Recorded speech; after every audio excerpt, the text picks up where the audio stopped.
Penyuluhan secara visualisasi bersama M.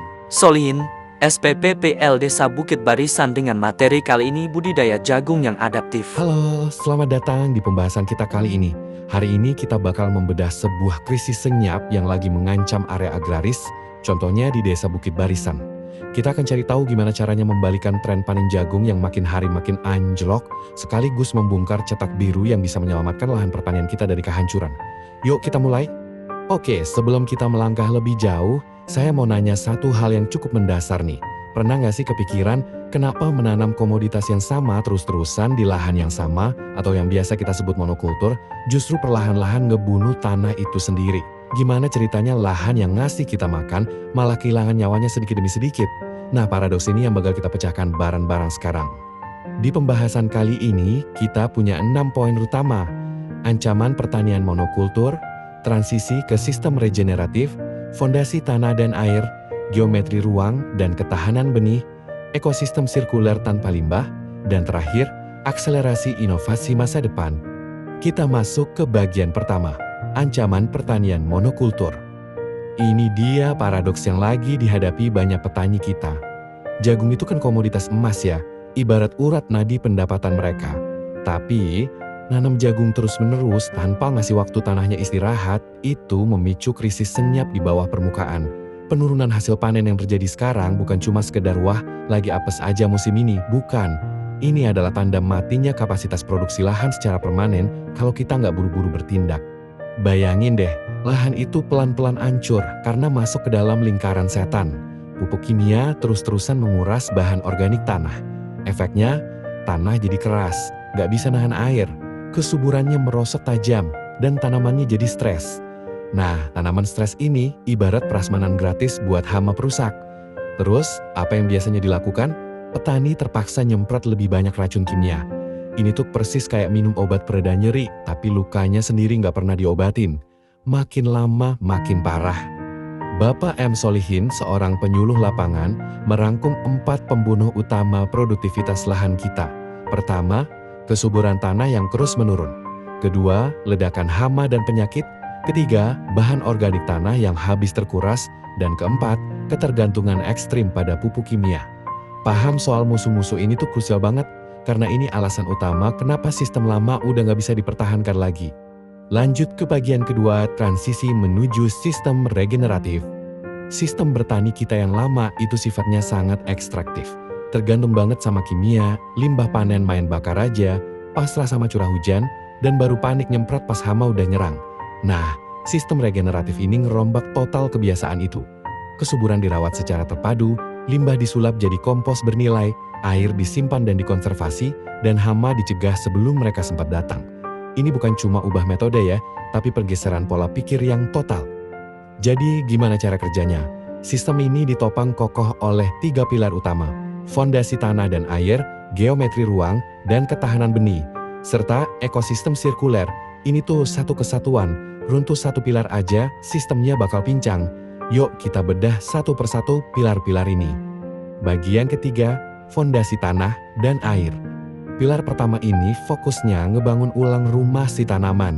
Kita nggak langsung musuhin pupuk kimia 100% kok, melainkan pakai jurus pemupukan berimbang.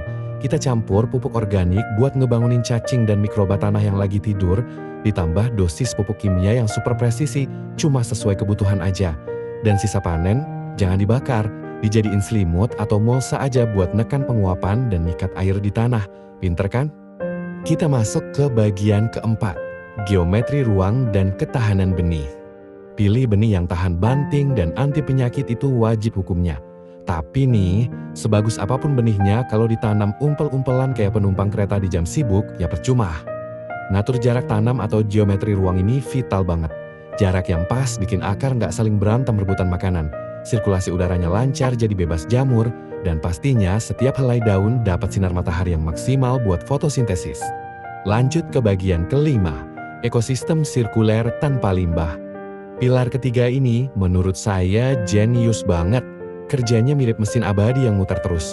Batang jagung yang dulunya cuma jadi sampar dan dibakar, sekarang dipotong-potong jadi pakan ternak yang bergizi tinggi. Sapi atau kambing makan itu terus ngasih imbalan berupa kotoran. Kotorannya diproses jadi kompos buat nyuburin tanah lagi. Hasilnya, Petani dapat pupuk gratis langsung ke ladang, nol biaya ekstra. Bener-bener ekosistem sirkular yang mandiri. Nah, setelah kita capek-capek perbaiki tanah, ngatur jarak tanam, dan bikin siklus keran tanpa limbah ini, muncul satu pertanyaan kritis. Gimana cara kita melindungi investasi berharga ini? Gimana kita ngejaga ekosistem yang udah rapi ini supaya nggak ludes diserang hama atau penyakit? Jawabannya, pengendalian hama terpadu. Bayangin ini sebagai benteng pertahanan 3 lapis. Lapis pertama, yang paling luar, adalah pencegahan. Ekosistem yang sehat dari awal otomatis bakal bikin hama males datang. Kalau ada hama bandel yang tembus, kita masuk ke lapis kedua. Kita kirim tentara biologis alias predator alami buat mangsa mereka. Terus pestisida gimana? Nah, itu cuma dipakai di lapis ketiga sebagai senjata pamungkas aja. Cuma buat darurat dan dosisnya harus super presisi. Masuk ke bagian ke-6, akselerasi inovasi masa depan. Biar dampak luar biasa ini nggak cuma dirasain 1-2 petani tapi nyebar ke seluruh desa, kita butuh yang namanya akselerator. Apa aja itu? Mulai dari mekanisasi alat pertanian biar makin efisien, pakai data iklim biar waktu tanam akurat banget, bikin rantai pasok kompos lokal, dan yang gak kalah penting, kelompok tani harus naik kelas.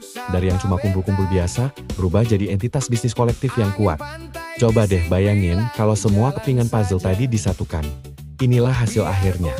Sebuah lanskap pertanian yang benar-benar terpadu.